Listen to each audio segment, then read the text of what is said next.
Now I will go to the starting point for the green line. Some of us, 2 persons, want to do the blue line immediately, and I will show you the starting point for the blue line. It's the same place, the Opera House, but different corners. So right now we are not on the blue line. I turn left here. What's going on today, Sunday? Today it's here in Stockholm in the new build arena. And we will play the European Championship for ladies in football or soccer. And in the final, it's not Sweden. I'm sorry for that. We lost with German, but it's German versus Norway. Football. And it takes place in the suburb of Stockholm. And starting up on the TV at 3 p.m. So frankly, everything is closed in Stockholm before 10 o'clock. But now it's 10:05, so the shops open right now. Here in this area we have many brand names like Louis Vuitton. Mga branded na ano nila shop, no? So nandito na tayo sa pinaka main city nila, no? Yan, tinutour tayo ngayon ng tour bus. Yung ibang guys, konti lang, no?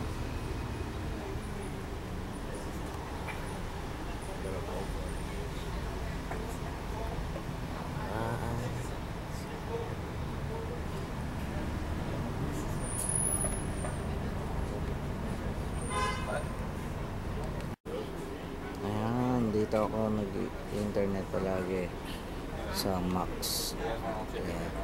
Umaga pa kasi kaya wala pa ganong tao. Pero dyan sa Max, ano na yan, fast food, no?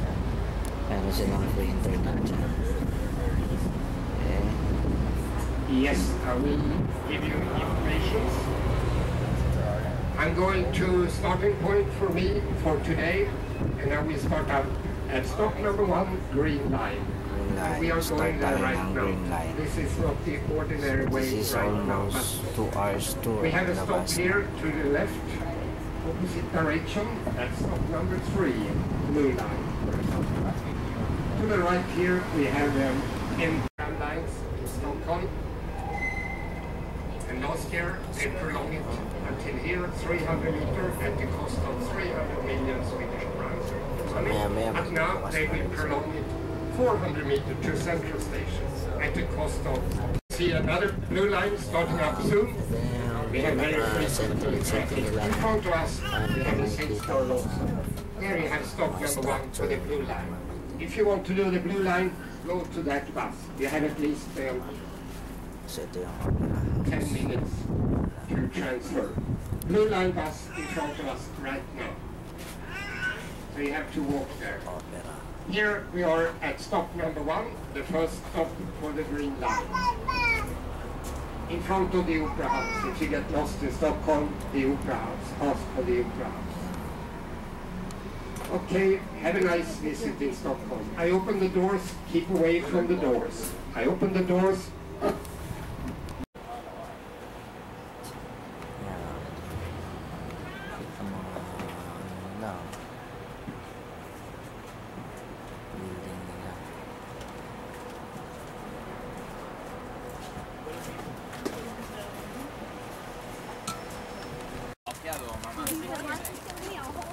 Ayan, sama tayo ngayon sa kanila.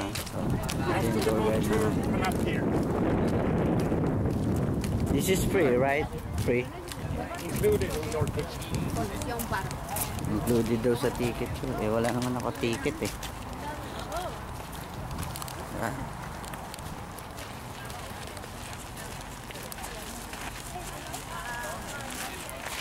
Your luggage here, please. Kasama ba yung nila. Ayan. Tayo sasakay sa tour boat nila. Hindi ko alam kung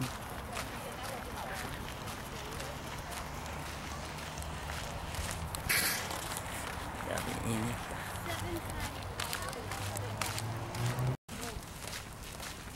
So hindi ko alam kung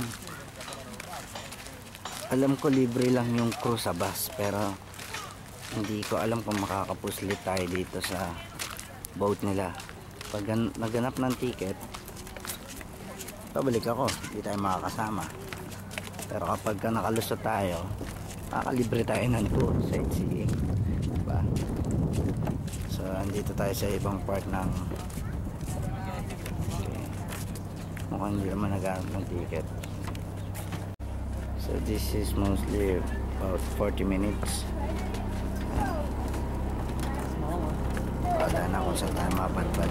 Mababa naman yung oras natin.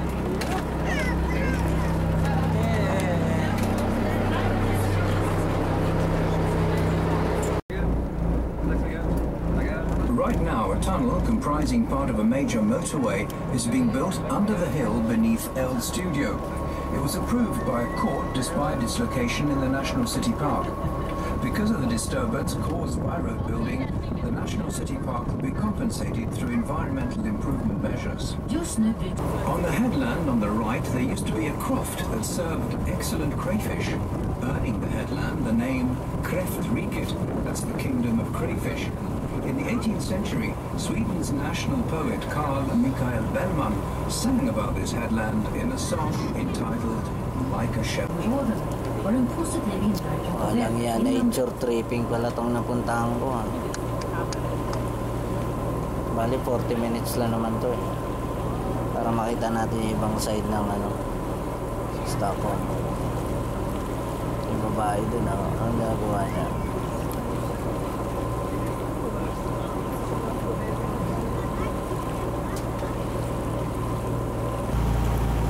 On the right you can see a yellow tower with a black roof.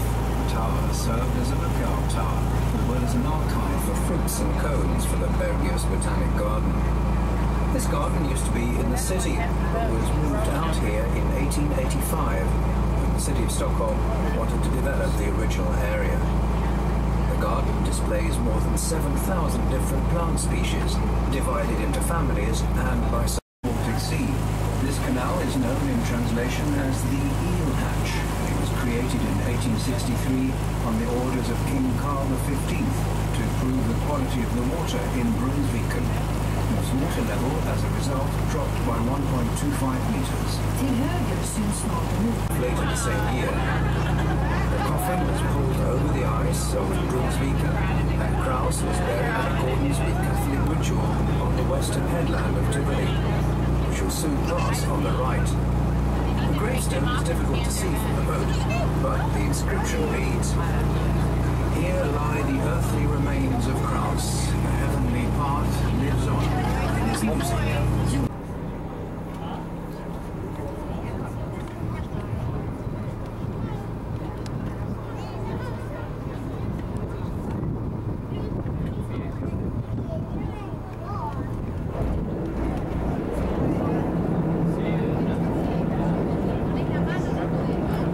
Offices.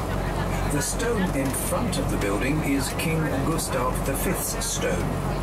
The king wrote his name Gustav in gold letters on this stone back in 1923, and it then became a popular motif in photos for soldiers after celebrations in the officers' mess. The lettering is still there to this day. Till höger ser vi en rosa byggnad som före detta officersmässen till Svea ingenjör. Split up and its enemies seized control of the kingdom. The plans that were unfinished matters have been visible as far away as the right Palace.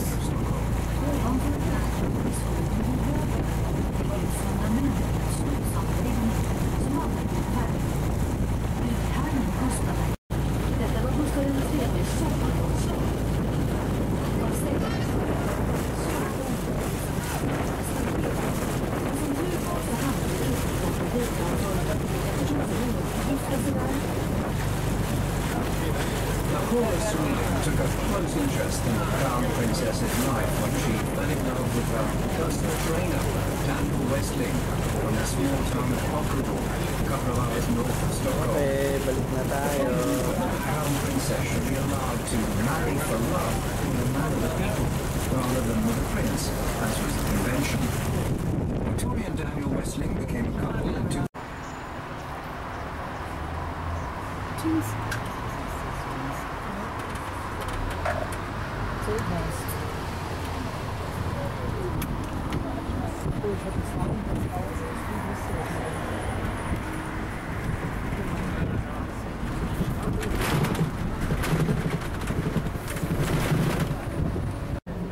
Cemetery nila.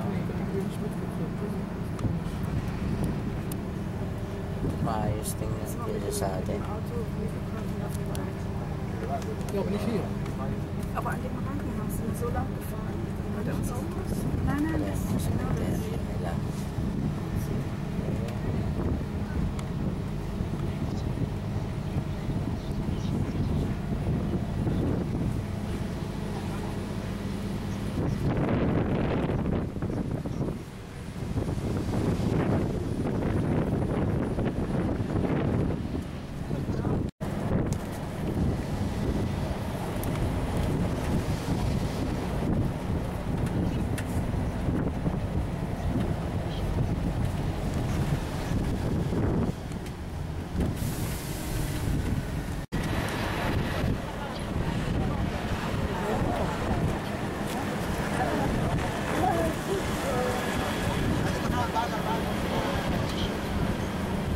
Central Station.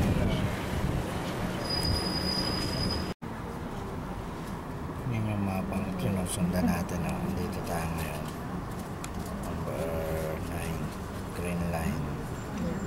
So, andito yung number 9. Barko.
us, you can see the blue line starting out in South East.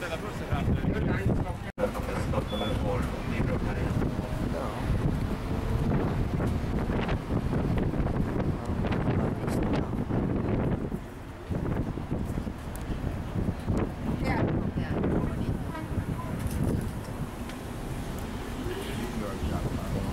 teatro nila yan.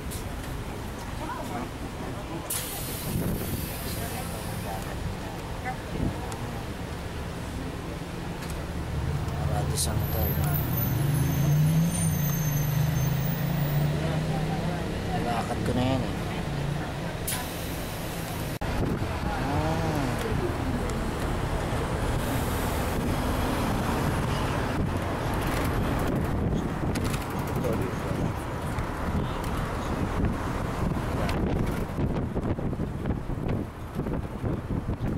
Ito yung pinaka-center nila.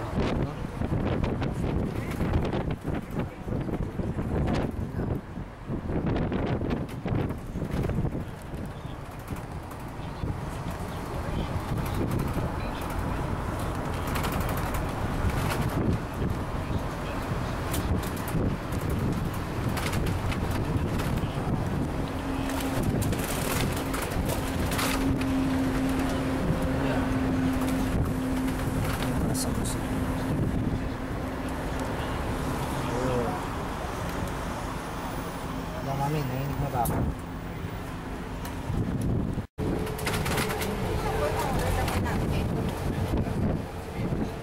Ayan, yung Barsa Museum. Yun doon sa ano na yan. Ay, malaking yan. Ayan. Isa sa tourist spot yan.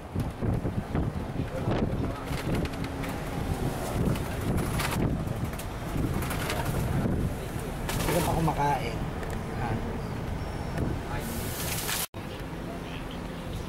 Hindi siya mag-peklat. Ayun yung mga tour boat nila. Ayan o. Explore na natin. Ako mukhang iikot pa ito nga. Okay. Explore pa natin yung ibang lugar nila. Malaki statue. Nasa basa ko. Nakikita mo. Una ko na video. Ayun o, meron silang maliit na trend dito. So each bus station meron silang mga kanya-kanya. Si quieren bajamos y caminamos para atrás o si no esperamos y damos la vuelta. Yan na. Buti na lang pabalik na tayo ng barko. So dapat pala blue line ang sinasakyan ko dito. Okay, para na Mabay City stop.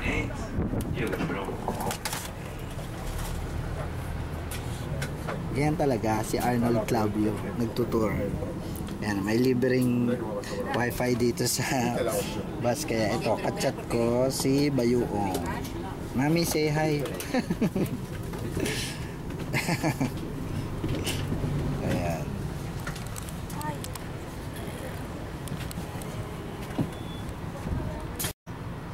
Para hindi na